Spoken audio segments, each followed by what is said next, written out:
капитальное строительство. Коммерческая недвижимость – доходный объект для инвестиций, который позволяет совмещать текущий арендный доход с доходом от роста стоимости объектов недвижимости, поясняет ведомости. Тарбакадели сообщает, что власти Китая решили открыть рынок страхования гражданской ответственности владельцев транспортных средств для международных концернов, комментирует Дмитрий Коптевенко.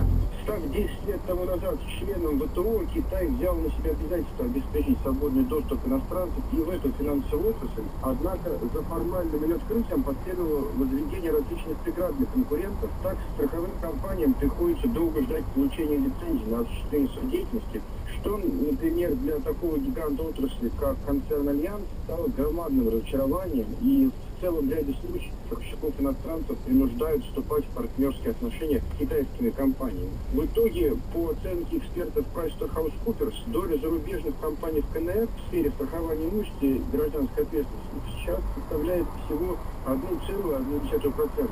Но ситуация в скором времени должна в корне измениться. Объем китайского рынка автострахования достигает примерно 25 миллиардов евро, напоминает Тарбакадели. Зарубежная пресса.